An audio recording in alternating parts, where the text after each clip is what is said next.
기원전 53년 메소포타미아의 뜨거운 모래 위에서 로마 제국의 자존심이 산산이 부서졌습니다. 카르라이 전투, 마르쿠스 리키니우스 크라수스가 이끄는 4만 명의 로마 군단이 파르티아의 기병대에게 완전히 괴멸당한 그날, 역사는 하나의 거대한 미스터리를 남겼습니다. 2만 명이 전사했고 1만 명이 포로가 되었습니다. 그리고 나머지 1만 명은 그저 사라졌습니다. 증발했습니다. 역사의 기록에서 완전히 지워진 채 말이죠. 하지만 만약, 정말 만약의 말입니다. 그들이 죽지 않았다면, 만약 그들이 동쪽으로, 계속 동쪽으로 걸어갔다면, 그리고 그 끝에서 그들이 발견한 것이 중국이었다면, 이건 단순한 음모론이 아닙니다. 이건 할리우드 영화의 플롯도 아닙니다.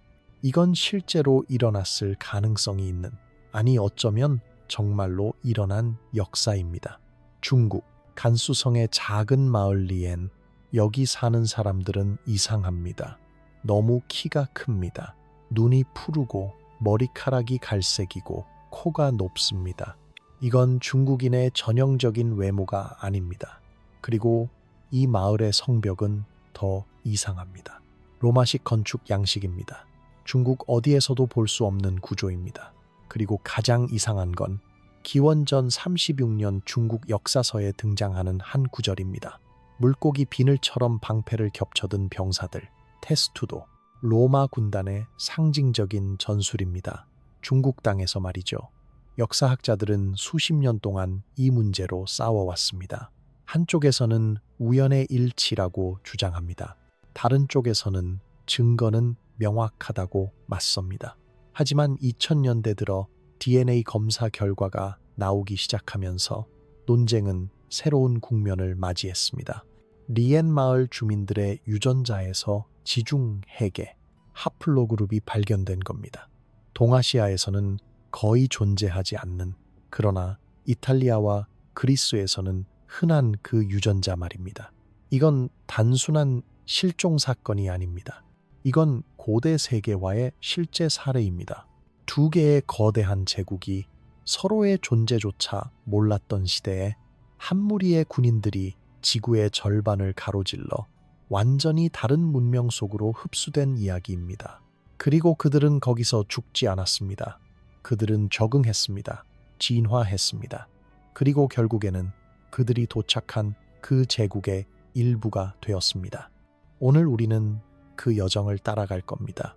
카르라이의 지옥 같은 전장에서 시작해서 파르티아의 포로 수용소를 거쳐 중앙아시아의 끝없는 초원을 지나 마침내 중국 변경의 요새 도시까지, 그리고 그곳에서 로마 군단이 어떻게 중국 병사가 되었는지, 그들의 전술이 어떻게 한나라의 군사 교범에 들어갔는지, 그리고 그들의 피가 어떻게 2000년이 지난 지금도 여전히 그 땅에 남아있는지 말입니다.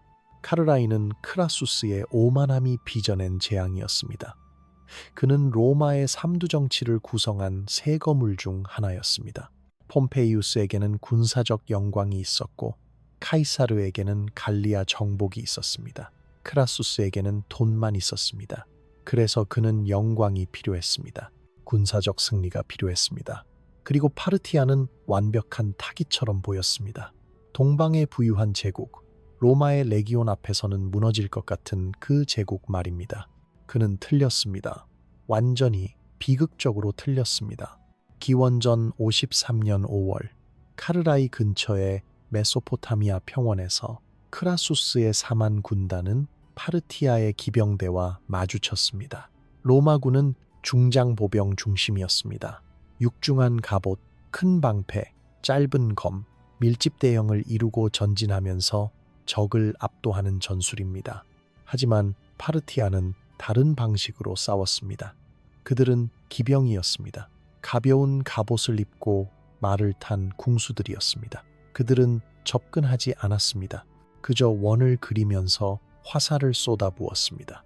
로마 군단은 방패를 들고 버텼습니다. 하지만 파르티아의 화살은 끝나지 않았습니다. 로마군은 몰랐습니다. 파르티아 기병대 뒤에는 낙타 부대가 있었고 그 낙타들은 화살통으로 가득 차 있었다는 것을 보급이 끊이지 않았던 겁니다. 로마 군단은 뜨거운 태양 아래서 화살 세례 속에서 천천히 죽어갔습니다. 크라수스는 아들을 보냈습니다. 푸블리우스 크라수스가 기병대를 이끌고 돌격했습니다. 파르티아군은 도망쳤습니다. 푸블리우스는 추격했습니다. 그리고 그것은 함정이었습니다. 파르티아의 중기병 카타프락토이가 기다리고 있었습니다. 말과 기병 모두 철갑으로 무장한 그들은 로마 기병대를 학살했습니다. 푸블리우스는 전사했고 그의 머리는 창끝에 꽂혀 로마 본대로 보내졌습니다. 크라수스는 무너졌습니다. 정신적으로 완전히 붕괴했습니다.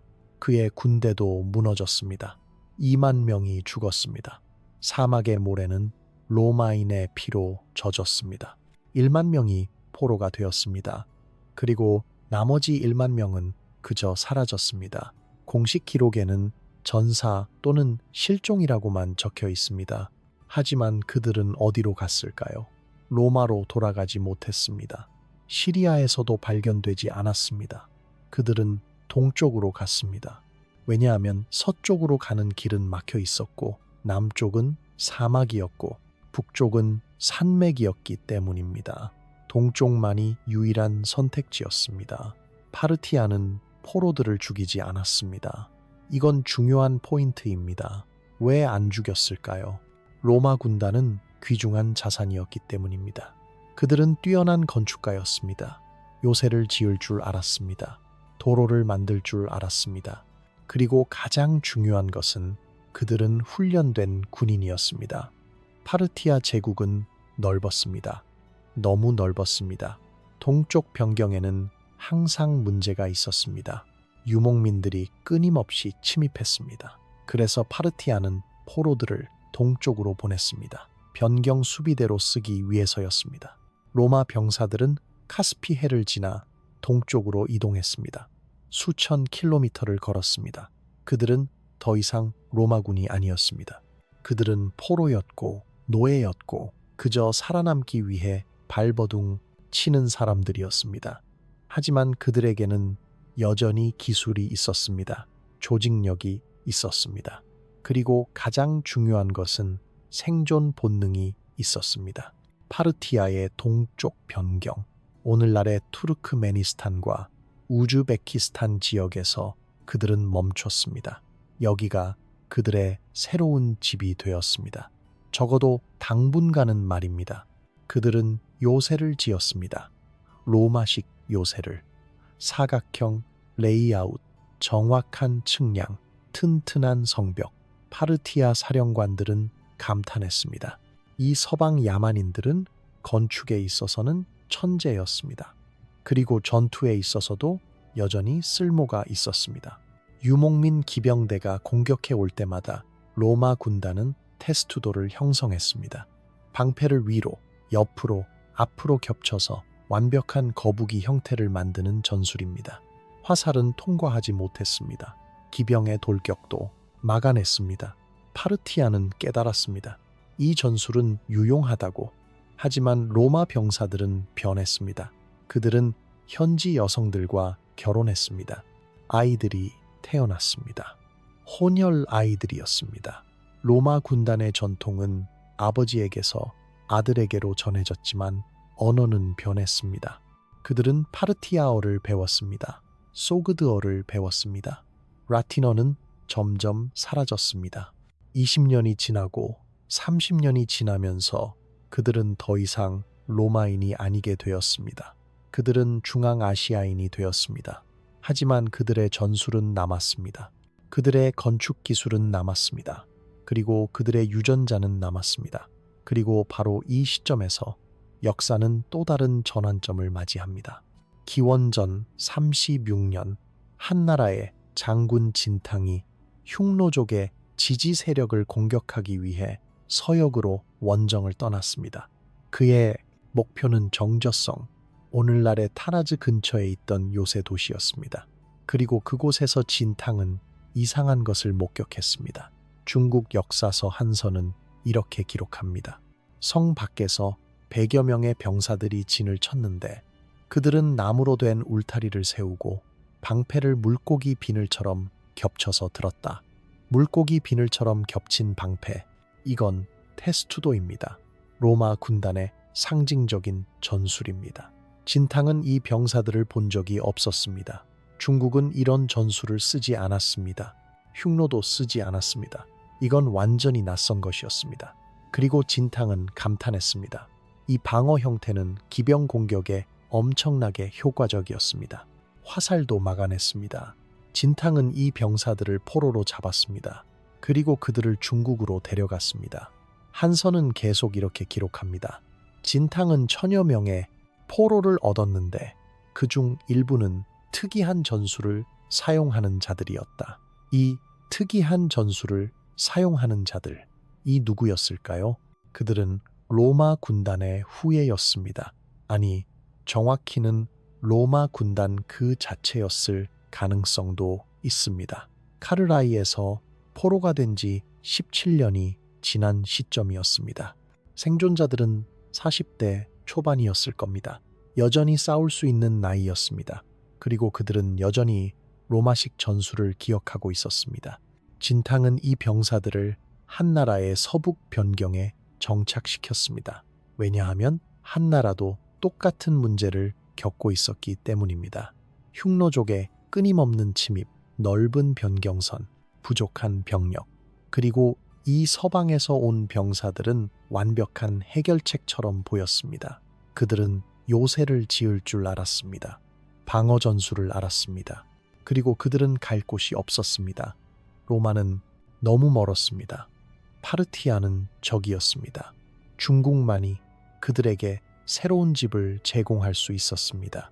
그래서 한나라는 그들을 위해 도시를 만들었습니다. 아니, 정확히는 그들이 스스로 도시를 만들도록 허용했습니다. 그 도시의 이름은 리엔 또는 지라이였습니다. 한자로는 골리간이라고도 불렸는데 이건 알렉산드리아를 음차한 것일 수도 있다는 주장도 있습니다. 어쨌든 이 도시는 중국 간수성의 핵시 회랑, 실크로드의 중요한 지점에 세워졌습니다. 그리고 이 도시는 다른 중국 도시들과 달랐습니다. 완전히 달랐습니다. 리엔의 성벽을 보면 알 수 있습니다. 각도가 다릅니다. 중국 성벽은 보통 수직으로 올라갑니다. 하지만 리엔의 성벽은 약간 경사져 있습니다. 로마식 각도입니다. 이건 공성무기의 충격을 분산시키기 위한 설계입니다. 그리고 성벽의 두께도 다릅니다. 더 두껍습니다. 감시탑의 간격도 정확히 로마 군단의 표준 간격인 50m입니다. 이건 우연이 아닙니다. 이건 설계입니다. 의도적인 설계입니다. 2005년 고고학자들이 리엔 근처에서 발굴 작업을 시작했습니다.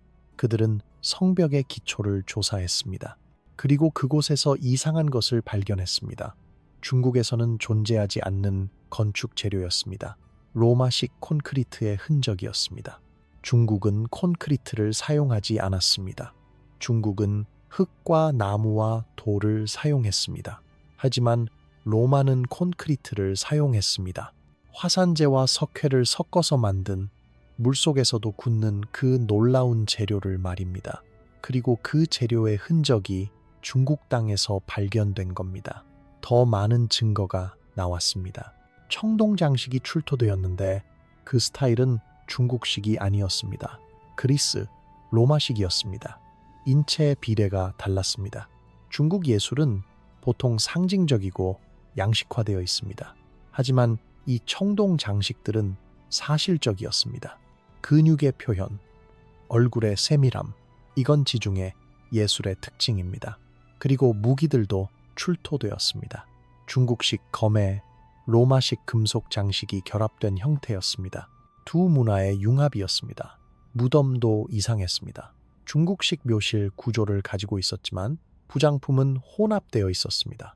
중국식 청동 거울과 지중해식 유리구슬이 함께 출토되었습니다. 한 무덤에서 말입니다. 이건 단순한 무역품이 아니었습니다. 이건 개인적인 소유물이었습니다. 죽은 자가 살아생전에 소중히 여기던 물건들이었습니다. 그리고 그 물건들은 두 세계에서 왔습니다. 리에는 단순한 군사 전초기지가 아니었습니다. 이곳은 문화의 교차로가 되었습니다. 실크로드가 이곳을 지나갔습니다. 북쪽 길과 남쪽 길이 갈라지는 지점이었습니다. 상인들이 모였습니다. 여행자들이 쉬었습니다. 그리고 로마 군단의 후예들은 이곳에서 번성했습니다. 그들은 무역을 이해했습니다. 왜냐하면 로마는 거대한 무역 제국이었기 때문입니다. 그들은 품질을 알아봤습니다. 가격을 흥정할 줄 알았습니다. 그리고 그들은 중국 상인들과 서역 상인들 사이에 중개자 역할을 했습니다. 한나라는 이것을 좋아했습니다. 리에는 경제적으로 성공적이었습니다. 세금이 들어왔습니다. 무역이 활발했습니다. 그리고 가장 중요한 것은 방어선이 강해졌습니다. 흉노족이 공격해 올 때마다 리엔의 병사들은 그 이상한 방패 전술로 막아냈습니다. 한나라 장군들은 이 전술을 배우고 싶어 했습니다. 그래서 리엔은 일종의 훈련센터가 되었습니다. 주변 부대에서 병사들을 보내와서 서방식 전술을 배웠습니다. 그리고 이 시점에서 한 명의 인물이 등장합니다. 그의 이름은 리징이었습니다. 한서의 기원전 35년경부터 등장하는 인물입니다. 그는 장군이었습니다. 한나라의 장군이었습니다. 하지만 그의 전술은 달랐습니다. 완전히 달랐습니다. 그는 방패벽을 사용했습니다. 빠른 전환 진영을 사용했습니다. 로마식 보병 전술과 중국식 기병 전술을 자유자재로 섞었었습니다. 그리고 그는 압도적으로 승리했습니다. 리징의 본명이 무엇이었는지는 알 수 없습니다. 한자 이름만 기록되어 있습니다. 하지만 역사학자들은 추측합니다. 그는 로마계였을 가능성이 높습니다. 아니면 적어도 로마 군단의 후예였을 것입니다. 왜냐하면 그의 전술은 중국 어디에서도 볼 수 없는 것이었기 때문입니다. 한서는 그를 묘사하면서 서방의 방법을 사용한다고 적었습니다. 이건 명확한 표현입니다. 그는 외국 출신이거나 외국 전술을 배운 사람이었습니다. 리징의 가장 유명한 전투는 기원전 33년의 흉노 원정이었습니다. 흉노족은 기병 민족이었습니다. 빠르고 기동력이 좋고 활을 잘 쐈습니다. 중국군은 항상 고전했습니다. 왜냐하면 중국군도 기병을 썼지만 흉노만큼 능숙하지 못했기 때문입니다. 하지만 리징은 다른 방식으로 접근했습니다. 그는 보병과 기병을 결합했습니다. 보병이 방패벽을 형성해서 흉노 기병의 기동성을 제한했습니다. 그리고 그 순간 중국 기병이 측면에서 공격했습니다. 흉노는 혼란에 빠졌습니다. 그들은 이런 전술을 본 적이 없었습니다. 리징은 대승을 거뒀습니다. 한서는 이렇게 기록합니다. 리징의 군대는 한 몸처럼 움직였으나 열 방향에서 공격하는 것 같았다. 이건 로마 군단의 특징입니다. 유연성과 조직력의 결합입니다. 개별 부대가 독립적으로 작전을 수행하면서도 전체가 하나의 계획 아래 움직이는 것입니다. 이건 로마군이 지중해를 정복한 비결이었습니다. 그리고 이제 그 비결이 중국에서 재현되고 있었습니다. 리징은 요새도 지었습니다. 그가 건설한 요새들은 특이한 구조를 가지고 있었습니다. 로마식 각진 성벽에 중국식 배수로 시스템이 결합되어 있었습니다. 이건 천재적인 조합이었습니다. 로마식 성벽은 튼튼했습니다. 하지만 중국의 몬순 기후에서는 배수가 문제였습니다. 물이 고이면 기초가 약해집니다. 하지만 중국은 수천 년 동안 물을 다루는 기술을 발전시켜 왔습니다. 리징은 이 두 기술을 결합했습니다. 그 결과 만들어진 요새들은 400년 동안 사용되었습니다. 당나라 시대까지 말입니다. 리징의 병사들은 이상한 의례를 행했습니다. 중국 관료들은 이것을 기록으로 남겼습니다. 리징의 군대는 훈련할 때 특이한 소리를 냈다. 마치 노래하는 것 같았으나 중국어는 아니었다. 이건 로마 군단의 행군 구령이었을 가능성이 높습니다. 로마 군단은 행군할 때 노래를 불렀습니다. 리듬을 맞추기 위해서였습니다. 그리고 그 전통이 여전히 남아 있었던 겁니다. 중국어로 번역되었지만 멜로디는 여전히 라틴어 구령의 리듬을 따르고 있었던 것입니다. 외교 문서에도 흥미로운 기록이 남아 있습니다. 기원전 30년경 서역의 한 소국이 한나라에 보낸 편지에 이런 구절이 있습니다. 리징 장군의 병사들은 나무처럼 크고 건축가의 정밀함으로 싸운다. 나무처럼 크다는 표현은 키가 크다는 뜻입니다. 유럽인의 평균 키는 당시 중국인보다 확연히 컸습니다. 그리고 건축가의 정밀함이라는 표현은 로마 군단의 특징을 완벽하게 묘사합니다. 로마군은 엔지니어였습니다. 그들은 싸우기 전에 먼저 측량을 했습니다. 진영을 칠 때도 완벽한 기하학적 형태를 만들었습니다. 그리고 전투에서도 마찬가지였습니다. 모든 움직임이 계산되어 있었고 모든 대형이 정확했습니다. 이런 특징이 중국인들에게는 놀라웠던 겁니다. 리징의 후손들은 명문가가 되었습니다. 그의 아들, 손자, 증손자들이 계속해서 한나라의 장군직을 맡았습니다. 이건 중요한 포인트입니다. 그들은 단순히 용병이 아니었습니다. 그들은 한나라 사회에 완전히 통합되었습니다. 중국식 이름을 가졌고 중국어를 했고 중국식 의례를 따랐습니다. 하지만 그들의 전술적 유산은 보존되었습니다. 그리고 그 유산은 한나라 군사 체계에 영구적인 영향을 미쳤습니다. 한나라의 군사 교범을 보면 알 수 있습니다. 기원전 1세기 후반부터 채투라는 전술이 등장합니다. 채투, 글자 그대로 번역하면 자라 방패입니다. 방패를 자라 등껍질처럼 겹쳐서 드는 전술입니다.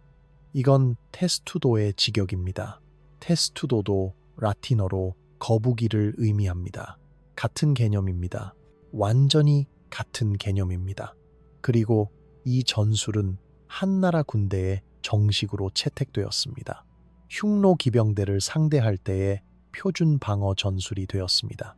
더 놀라운 것은 이 전술이 후대까지 전해졌다는 겁니다. 당나라 시대의 군사 문서에도 채투 전술이 언급됩니다. 송나라 때도 마찬가지입니다. 1500년 이상 동안 로마 군단의 전술이 중국 군대에서 사용되었던 겁니다. 물론 그들은 그게 로마에서 왔다는 걸 몰랐을 겁니다. 그들에게는 그저 서방식 방패 전술이었을 뿐입니다. 하지만 그 기원은 명확합니다. 카르라이에서 포로가 되었던 그 군단의 전술이었습니다. 건축 기술도 마찬가지였습니다. 리엔과 주변 지역의 요새들은 특이한 구조적 특징을 가지고 있었습니다. 아치형 출입구가 그중 하나입니다. 중국 건축은 전통적으로 직선과 직각을 선호했습니다. 하지만 로마 건축은 아치를 사랑했습니다. 아치는 구조적으로 강합니다. 더 적은 재료로 더 큰 무게를 지탱할 수 있습니다. 그리고 리엔의 성문들은 아치형이었습니다.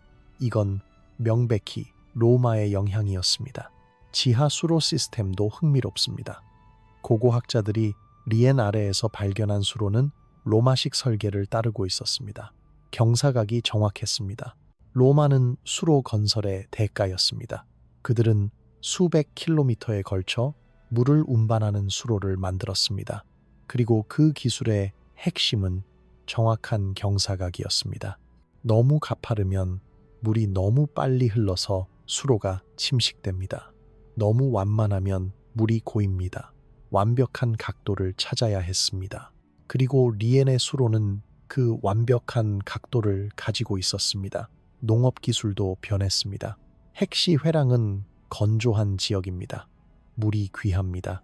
하지만 리엔 주변 지역은 농업 생산력이 급격히 증가했습니다.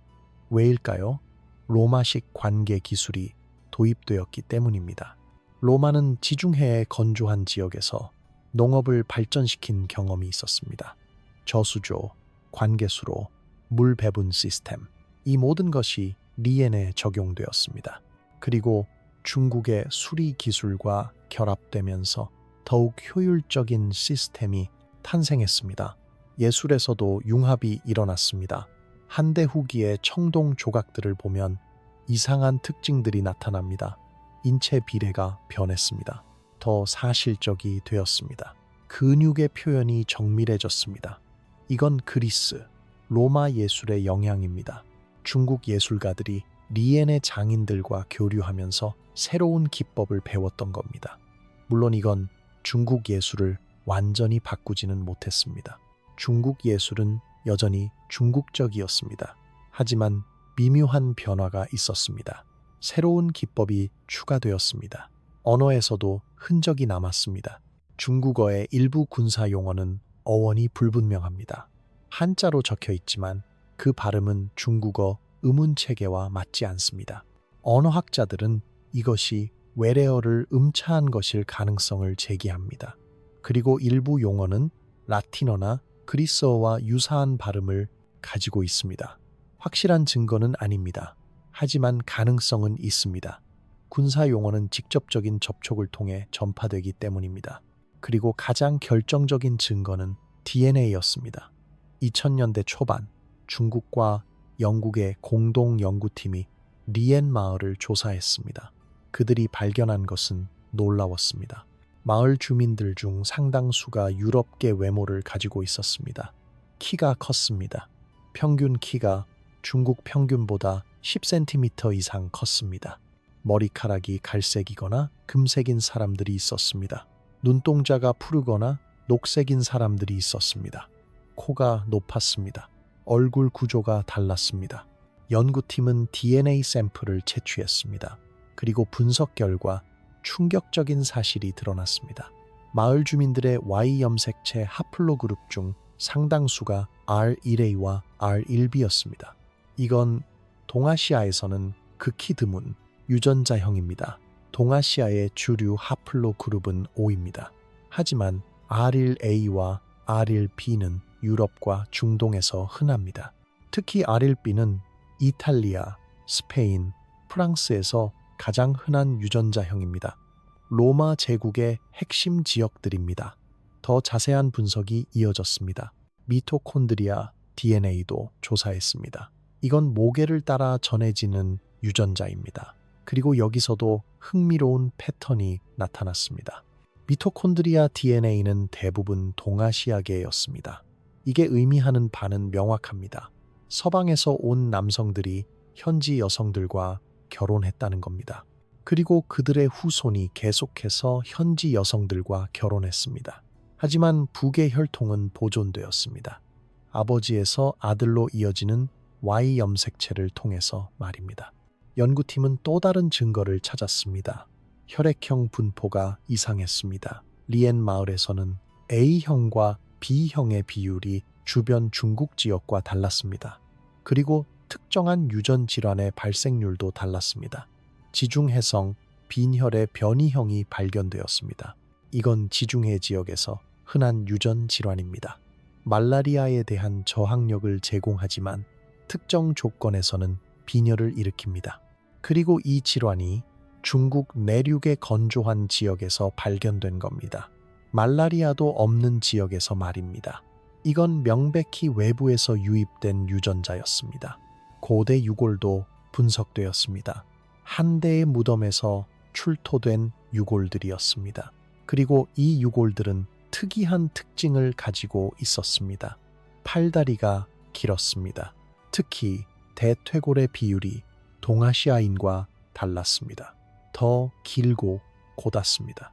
이건 유럽계 골격의 특징입니다. 두개골도 달랐습니다. 안면각이 더 평평했습니다. 비강이 더 좁고 높았습니다.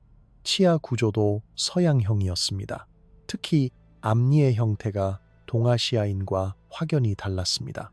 탄소 연대 측정 결과 이 유골들은 기원전 1세기에서 기원 후 1세기 사이의 것이었습니다. 정확히 로마 군단이 이 지역에 정착했을 것으로 추정되는 시기였습니다. 그리고 흥미로운 것은 이 유골들이 중국식 매장 방식을 따르고 있었다는 겁니다.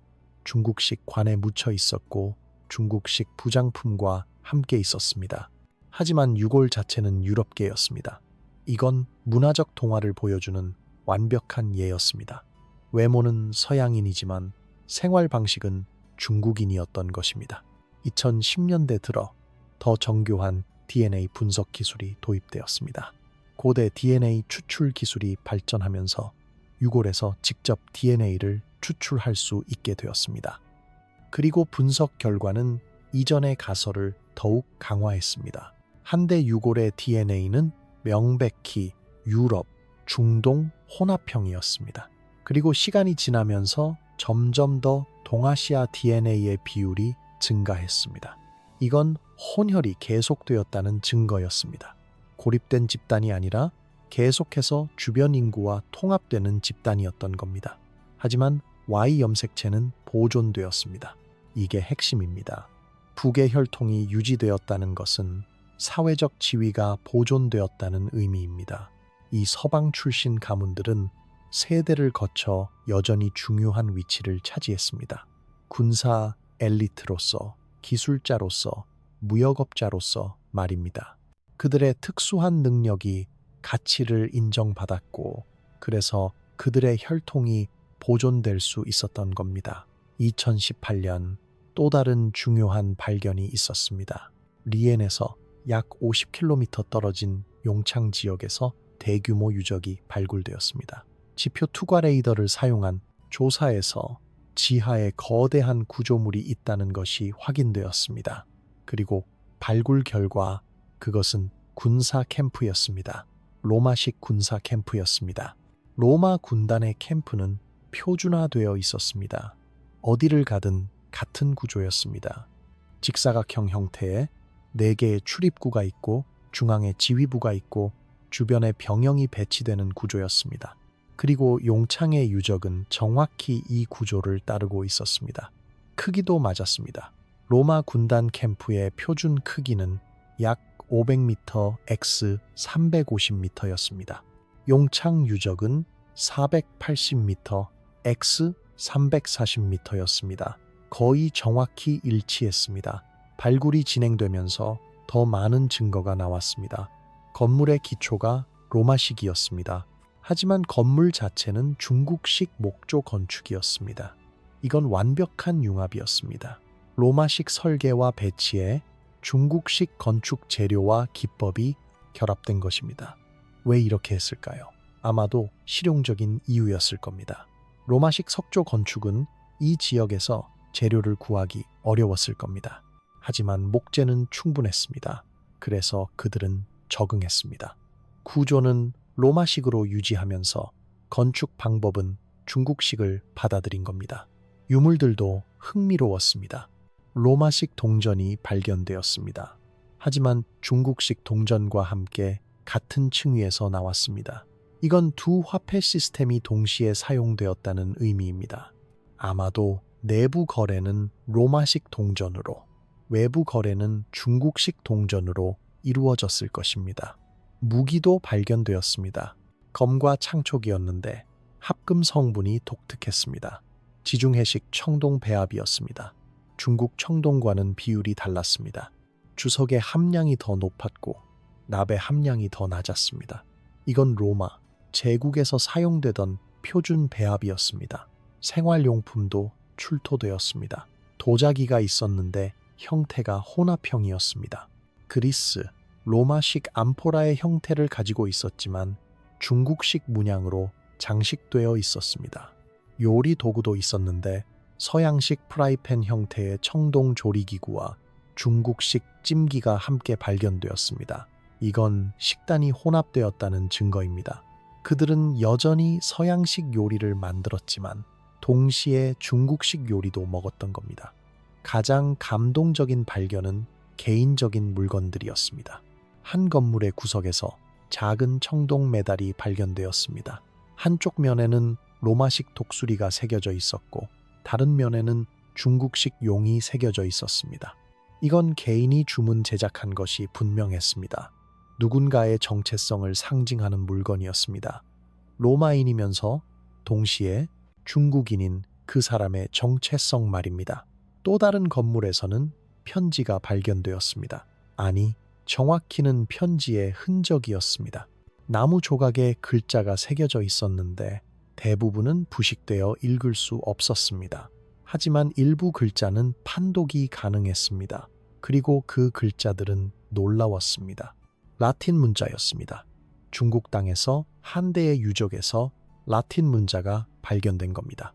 완전한 문장은 복원할 수 없었지만 몇 개의 단어는 확인되었습니다. 레저라는 단어가 있었습니다. 군단을 의미하는 라틴어입니다. 그리고 로마라는 단어도 있었습니다. 이건 무엇을 의미할까요?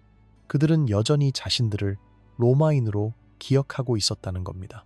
70년, 80년이 지나도 그들은 자신들의 기원을 잊지 않았습니다. 아이들에게 이야기해 줬을 겁니다. 우리의 조상은 멀리 서쪽에서 왔다. 로마라는 위대한 제국에서 왔다. 그리고 그 이야기는 세대를 거쳐 전해졌습니다.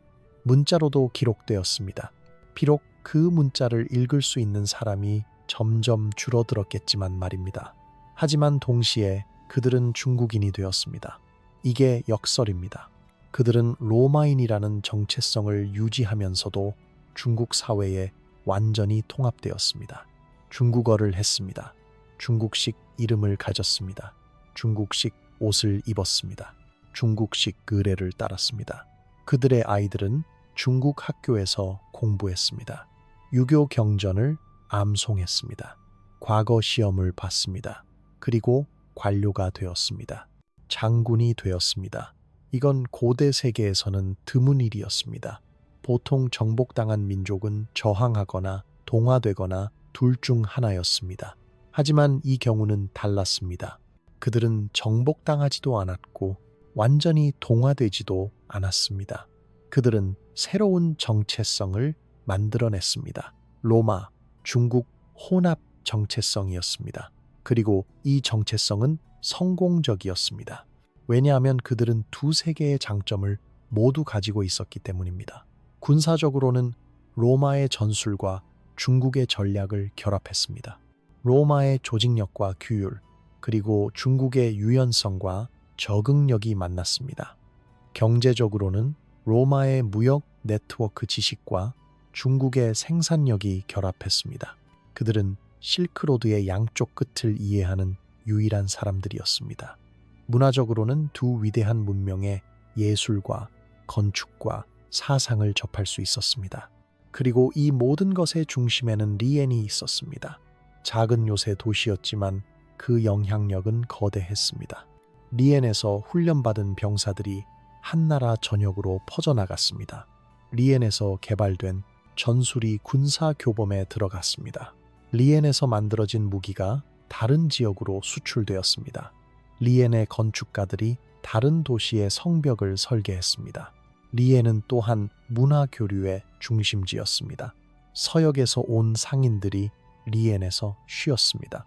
중국 내지에서 온 관료들이 리엔을 방문했습니다. 그리고 그들은 모두 놀랐습니다.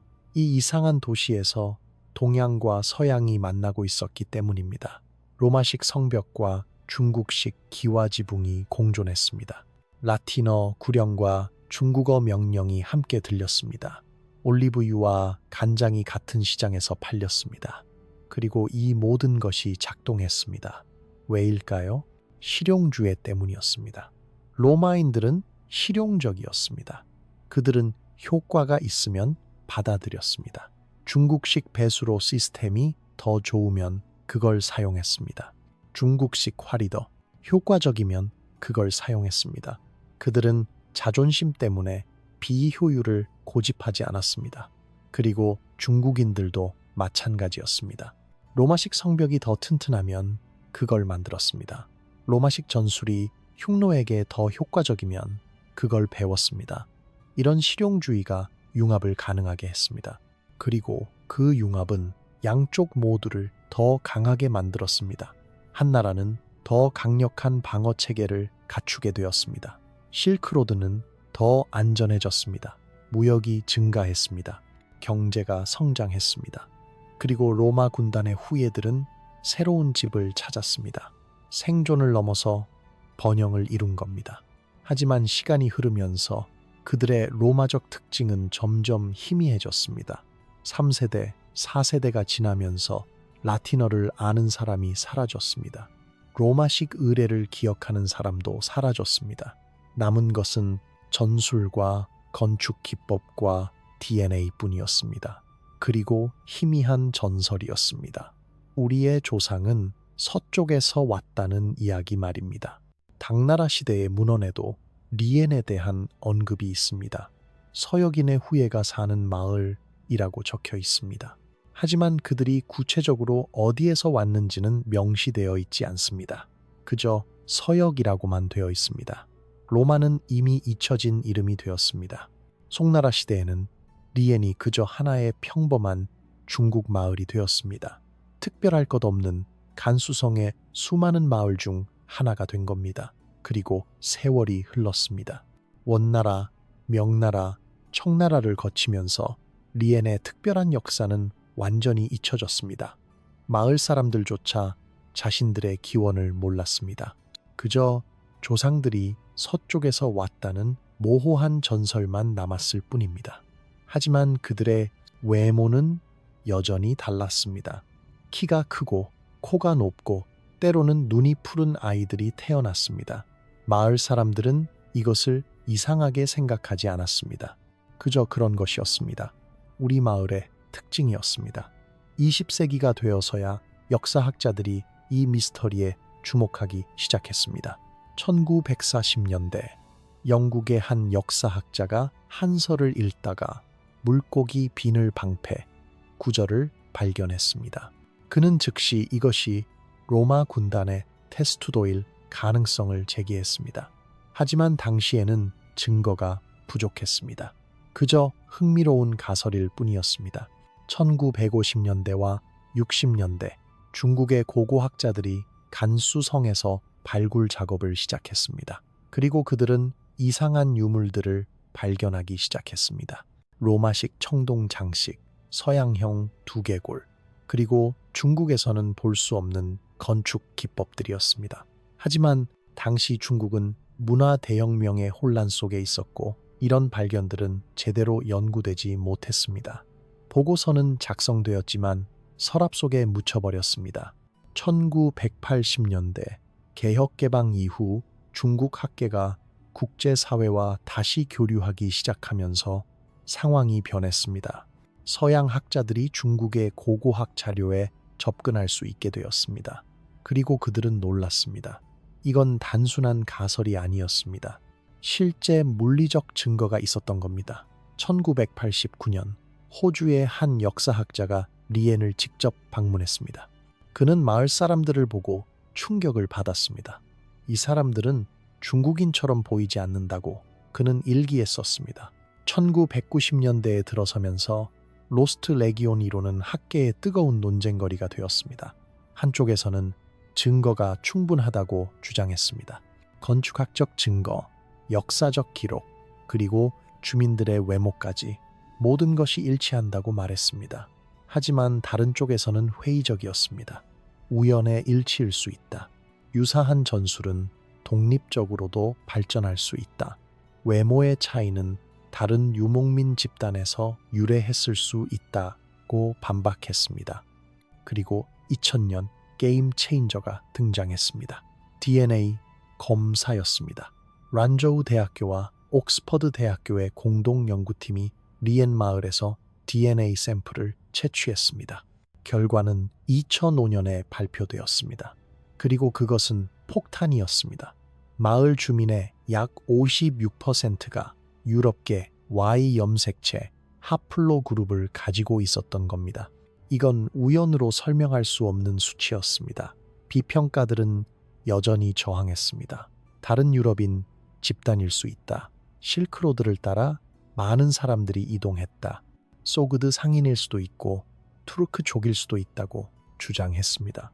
하지만 2010년대에 추가 연구가 이 반론들을 하나씩 무너뜨렸습니다. 유전자 다양성 분석 결과 리엔 주민들의 유럽계 유전자는 단일 기원에서 나온 것이 아니었습니다. 여러 개인들로부터 시작되었지만 모두 비슷한 시기에 유입되었다는 것이 확인되었습니다. 이건 한 무리의 집단이 한꺼번에 정착했다는 증거였습니다. 상인들이라면 여러 세대에 걸쳐 서서히 유입되었을 겁니다. 하지만 이건 갑작스러운 유입이었습니다. 그리고 가장 결정적인 증거는 2018년에 나왔습니다. 고대 DNA 분석 기술의 발전으로 한대 유골에서 직접 DNA를 추출할 수 있게 되었습니다. 그리고 그 DNA는 현대 리엔 주민들의 DNA와 직접적인 연결고리를 보여줬습니다.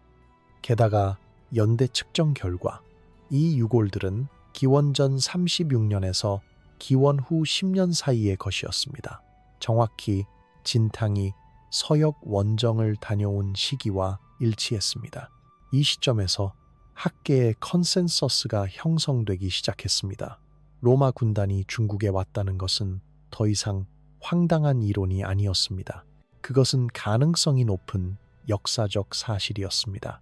물론 여전히 세부 사항에 대한 논쟁은 있었습니다. 정확히 몇 명이 왔는가? 그들이 정말로 카르라이의 생존자들이었는가? 아니면 다른 로마 군단이었는가? 하지만 기본적인 사실, 즉 로마 군인들이 중국에 정착했고 그들의 후손이 여전히 살아있다는 사실은 부정하기 어려워졌습니다. 이 발견이 갖는 의미는 엄청났습니다. 첫째, 고대 세계가 우리가 생각했던 것보다 훨씬 더 연결되어 있었다는 증거였습니다. 로마와 중국은 서로의 존재를 알고 있었습니다. 로마인들은 중국을 세레스, 즉 비단의 나라라고 불렀습니다. 중국인들은 로마를 대진이라고 불렀습니다. 하지만 그들은 직접 만난 적이 없다고 생각했습니다. 너무 멀었기 때문입니다. 하지만 이제 우리는 알게 되었습니다. 그들은 만났습니다. 전쟁터에서, 무역로에서, 그리고 결국에는 한 도시에서 함께 살았습니다. 둘째, 문화융합의 가능성을 보여줬습니다. 21세기에 우리는 세계화를 당연하게 생각합니다. 하지만 그것이 쉬운 일이 아니라는 것도 알고 있습니다. 문화적 충돌, 정체성의 위기, 차별과 배제, 이 모든 문제들이 발생합니다. 하지만 리엔의 사례는 다릅니다. 거기서는 융합이 성공했습니다. 2000년 전에 통신 기술도 없고 번역가도 거의 없고 공통 언어도 없는 상황에서 두 완전히 다른 문화가 만나서 새로운 무언가를 만들어냈습니다. 그리고 그것은 지속되었습니다. 수백 년 동안 지속되었습니다. 셋째, 생존의 힘을 보여줬습니다. 카르라이에서 포로가 된 로마 병사들은 죽었어야 했습니다. 역사의 각주로 사라졌어야 했습니다. 하지만 그들은 살아남았습니다.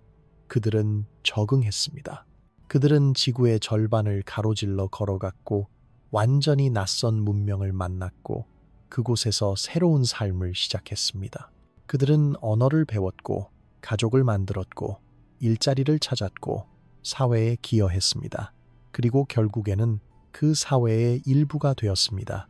이건 단순히 로마 병사들의 이야기가 아닙니다. 이건 인간 본성에 대한 이야기입니다. 우리는 적응합니다. 우리는 생존합니다. 우리는 심지어 번영합니다. 가장 불가능해 보이는 상황에서도 말입니다. 집에서 1만 킬로미터 떨어진 곳에서, 돌아갈 길이 없는 상황에서, 언어도 통하지 않는 곳에서 그들은 방법을 찾았습니다. 그리고 그들의 후손들은 오늘날까지 살아 있습니다. 현대의 리엔 마을은 관광지가 되었습니다. 중국 정부는 이 독특한 역사를 인정하고 보존하기로 결정했습니다. 마을에는 작은 박물관이 생겼습니다. 로마 군단의 복제 갑옷과 무기가 전시되어 있습니다. 마을 입구에는 로마식 기둥이 세워졌습니다. 관광객들이 사진을 찍습니다. 마을 사람들은 자신들의 독특한 혈통을 자랑스러워하게 되었습니다. 하지만 일부 학자들은 이것을 우려합니다. 지나친 상업화가 진정한 역사를 왜곡할 수 있다고 말합니다. 그리고 그들의 우려는 일리가 있습니다. 이미 일부 관광 자료에서는 과장된 주장들이 나타나고 있습니다. 로마 제국의 동쪽 식민지라든가 동서양 문명의 만남이라는 거창한 표현들이 사용됩니다. 하지만 실제 역사는 더 복잡하고 더 미묘하고 어떤 면에서는 더 감동적입니다. 그들은 식민지 개척자가 아니었습니다. 그들은 포로였습니다. 정복자가 아니라 생존자였습니다. 중국에 온 것은 선택이 아닌 필연이었습니다. 하지만 거기서 만들어낸 것은 선택이었습니다. 그들은 통합과 적응을 선택했고 그 선택이 그들을 살렸습니다. 이 이야기가 현대에 주는 교훈은 무엇일까요? 사람들은 이동하고 난민이 되고 이민자가 됩니다. 낯선 땅에 도착해 선택해야 합니다. 과거에 매달릴 것인가? 미래를 향해 나아갈 것인가? 리엔의 로마 병사들은 우리에게 하나의 모델을 제시합니다. 정체성을 포기하지 않으면서도 새로운 것을 받아들일 수 있습니다. 과거를 기억하면서도 현재를 살 수 있습니다. 양쪽 모두가 더 풍요로워질 수 있습니다. 21세기에 우리는 혼합 정체성을 이해합니다. 수백만 명이 여러 문화적 정체성을 가지고 살아갑니다. 리엔의 로마, 중국인들도 마찬가지였습니다. 그들은 통역자이자 문화적 중개자였습니다. 이런 역할은 가치가 있었고 그들의 지위가 보존되었습니다. 시간이 지나며 로마적 특징은 희미해졌습니다. 언어가 사라지고 의례가 변했고 음식도 바뀌었습니다. 하지만 일부는 남았습니다. DNA, 전술, 건축 유산이 남았습니다. 그리고 가장 중요한 유산은 가능성의 증명이었습니다. 두 완전히 다른 문명이 만나서 서로를 풍요롭게 할 수 있다는 것을 보여줬습니다. 여러분, 긴 영상을 끝까지 시청해 주셔서 진심으로 감사합니다. 좋아요와 구독, 그리고 멤버십 가입으로 이 채널을 응원해 주세요. 여러분의 후원이 더 많은 놀라운 역사 이야기를 발굴하고 공유하는 데 큰 힘이 됩니다. 그리고 댓글로 여러분의 생각을 꼭 남겨주세요. 여러분은 이 이야기를 어떻게 받아들이셨나요? 여러분의 의견이 정말 궁금합니다. 다음 영상에서 또 만나 뵙겠습니다. 역사는 계속됩니다. 그리고 우리의 여정도 계속됩니다. 감사합니다.